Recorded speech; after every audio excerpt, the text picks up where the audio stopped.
हमारे घर दाने नहीं है माजरत से, तो 11% उनकी ग्रोथ रेट होगी और अगले चंद सालों में और भी ग्रोथ रेट उनकी खासी ज़्यादा होगी। हम तो 1.5 पे खड़े हैं।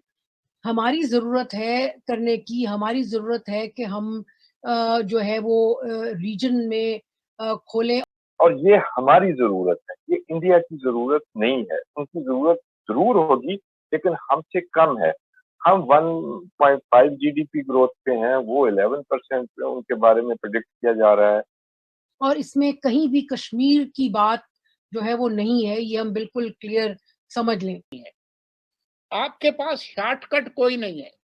अगर आप अपने मुल्क को ठीक नहीं करते, तो इससे ज़्यादा ज़िल्लत आमेज़ मुआहदे करने पर मजबूर होंगे। 70 जो है वो वापस ले लेगा।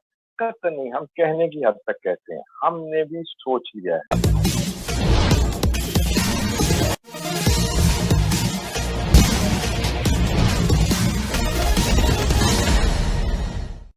जब से यह खबर मीडिया में आई है कि भारत की खुफिया एजेंसी रॉ और पाकिस्तान की खुफिया एजेंसी आईएसआई के बीच मुलाकातों का दौर 2018 से ही यूएई की मध्यस्थता में जारी है, तब से पाकिस्तानी मीडिया में कयासों और आशंकाओं का बाजार गर्म है। लोग सवाल पूछ रहे हैं कि आखिर क्या कारण है कि यह खुफिया मुलाकातें चल रही है और उधर भारत कश्मीर का विशेष दर्जा भी समाप्त कर दिया। क्या पाकिस्तान भारत के सामने सरेंडर कर दिया? इन्हीं सवालों का जवाब आज आइए ढूंढने की कोशिश करते हैं पाकिस्तानी मीडिया की परिचर्चा से। आज रॉयटर्स न्यूज़ एजेंसी जो है उसका एक इंटरव्यू है with UAE ambassador in Washington, ambassador Yousef Al Otaiba, और उसमें उन्होंने कंफर्म किया कि UAE is mediating between India and Pakistan, और इस सिलसिले में जो मुलाकातें हैं वो भी उनको भी कंफर्म किया उन्होंने। दुबई में जो मुलाकातें हो रही हैं, तंजीमों को बैन किया गया ना, जो इश्तिहार है इसमें एक तंजीम है, इसका सीरियल नंबर है 65, इसका नाम है तहरीक आज़ादी जम्मू और कश्मीर जी, इनको भी बैन किया। तो इस तरह की बहुत सारी और तंजीमें हैं जो पिछले 30-35 साल में वो सामने आई, उन्होंने एक्शन। मेरा सवाल बड़ा सिंपल है, एक नेशनल कंसेंसस के बगैर आप ये मसला हल कर सकते हैं? जी, मैं ये कह रहा हूं कि नेशनल कंसेंसस एक तरह से तो है, पूरा मुल्क चाहता है अमन होना चाहिए, पूरा मुल्क चाहता है हिंदुस्तान से जो है बेहतर ताल्लुकात हों। यूएई की तरफ से अब फाइनल कॉन्फर्मेशन आपको पता है हिंदुस्तान से भी पाकिस्तान से भी आ चुकी है कि यूएई जो है वो सुलह सफाई करवा रहा है। यूएई को क्या इतनी दिलचस्पी है? यूएई एक जमाने में होता था, मतलब कि तारीख ये है कि यूएई जो गल्फ स्टेट्स हैं ये वो थी जो कि हम पे डिपेंड करती थी अपनी सिक्योरिटी के लिए और बहुत और चीज़ों के लिए भी। हिंदुस्तान जो है वो चाहेगा कि खित्ते में जो है वो नॉर्मल हालात हों, मुस्तहकम हालात हों, और इसमें कहीं भी कश्मीर की बात जो है वो नहीं है, ये हम बिल्कुल क्लियर समझ लें।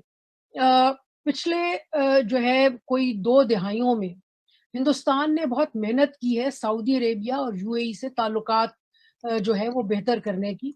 तो यूएई और सऊदी अरेबिया अमेरिका और हिंदुस्तान के लिए खड़ा है, हमारे लिए नहीं है। पाकिस्तान में ना एक पूरा एक व्यू है जो हमारे बड़े जो जाने पहचाने जो होते हैं ना कमेंटेटर्स, सिक्योरिटी एनालिस्ट, वो कहते हैं जी इंडिया को जरूरत है इस वक्त, मोदी की जरूरत है, और पाकिस्तान जो है वो जो है इंडिया को सपोर्ट करेगा अगर अमन की बात होगी। आप इस आर्ग्यूमेंट को मानती हैं? देखिए जी, बात ये कि इस वक्त अमन की जरूरत तो दोनों मुल्कों को है, क्योंकि अगर खित्ते में एक नॉर्मेलिटी हो तो उनका भी फायदा है, हमारा भी फायदा है।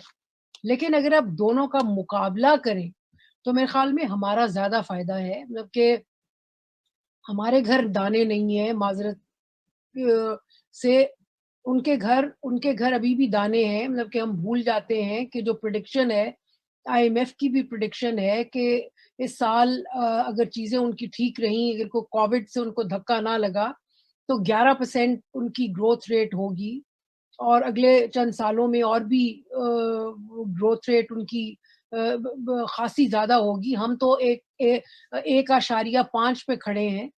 हमारी ज़रूरत है करने की, हमारी ज़रूरत है कि हम जो है वो रीजन में खोलें और ट्रेड हम अगले साल भी हम 2% जीडीपी से ज्यादा नहीं जाएंगे आईएमएफ के बकौल।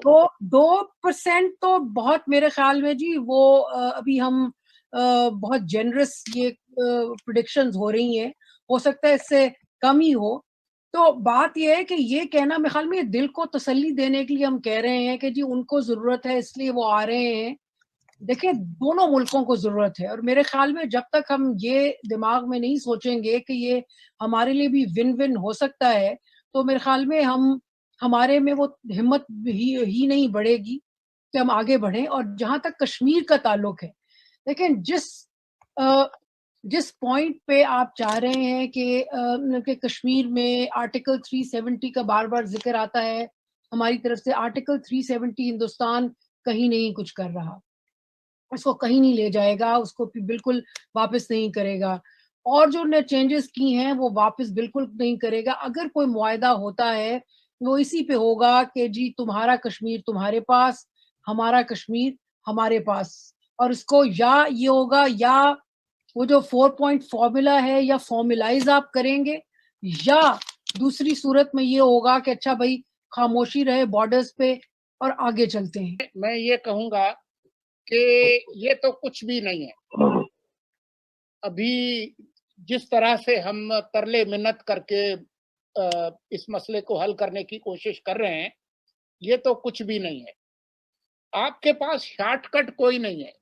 अगर आप अपने मुल्क को ठीक नहीं करते, उसकी मईशत को मजबूत नहीं करते, अपने जो अंदर के जो तजादात हैं उनको हल नहीं करते, और वो सिवाय सिविलियन सुपरमेसी के, बगैर मिलावट वाली जमहूरियत के, अवाम की जो हुकूमत है मुंतखब, उसको बाख्तियार बनाने के कोई शॉर्टकट नहीं है। अगर आप ये नहीं करेंगे ये तमाम चीजें, तो इससे ज्यादा जिल्लत आमेज मुआहदे करने पर मजबूर होंगे।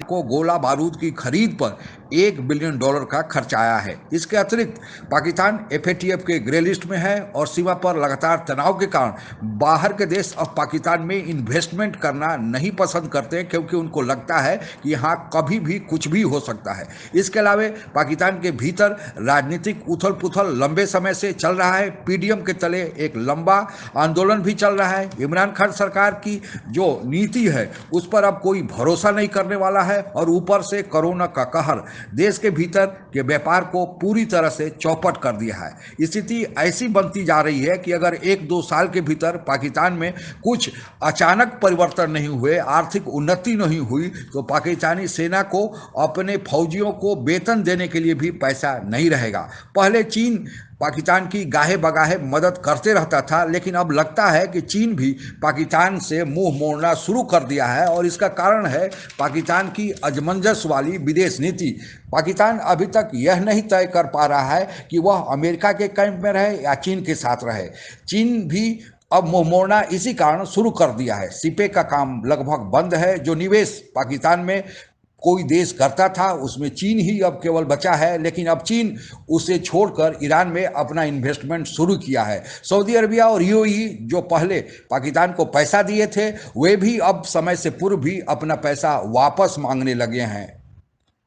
इन सभी कारणों से पाकिस्तान में यह सवाल पूछा जाने लगा है कि क्या पाकिस्तान इस कमजोर आर्थिक स्थिति के साथ, राजनीतिक कमजोरी के साथ, क्या भारत के साथ बराबरी की बात कर पाएगा? क्या कश्मीर पर अपना दावा कायम रख पाएगा? कुछ पाकिस्तानी जानकारों का जो अंतर्राष्ट्रीय मामलों पर नज़र रखते हैं, उनका कहना है कि पाकिस्तान को अब यह लगने लगा है कि जब चीन भारत से मुकाबला नहीं कर पाया, भारत के सामने लंबे समय तक नहीं टिक पाया, तो फिर पाकिस्तान की इस कमजोर आर्थिक स्थिति के साथ क्या विसात। इसलिए भलाई इसी में है कि कश्मीर को भारत को सौंप दिया जाए और इस मसले का अस्थायी हल ढूंढ लिया जाए, ताकि भारत के साथ पाकिस्तान की सीमा पर तनाव खत्म हो। लेकिन पाकिस्तान के बुरे दिन खत्म होने वाले नहीं लगते हैं। उसका कारण यह है कि अमेरिका अफगानिस्तान से अब जा रहा है, वहां से अपनी सेनाएं हटा रहा है।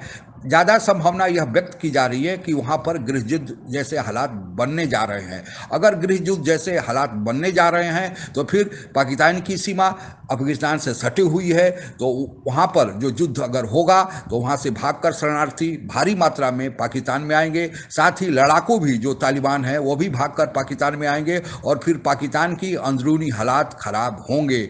अब पाकिस्तान उससे कैसे निपटेगा यह तो पाकिस्तान का ही मामला है, लेकिन जो लगता है आज की स्थिति में कि पाकिस्तान की स्थिति आज इतनी कमज़ोर है कि वह पाकिस्तान कश्मीर का सरेंडर भारत के सामने करेगा ही करेगा, वह दिन दूर नहीं, और इसीलिए बैकडोर से वार्ताएं चल रही हैं। आज के लिए बस इतना ही। आप अगर हमसे जुड़ा रहना चाहते हैं तो कृपया मेरे चैनल को सब्सक्राइब करें तथा बेल आइकन भी दबा दें ताकि नई वीडियो की जानकारी तुरंत आप तक पहुंच जाए। धन्यवाद। जय हिंद।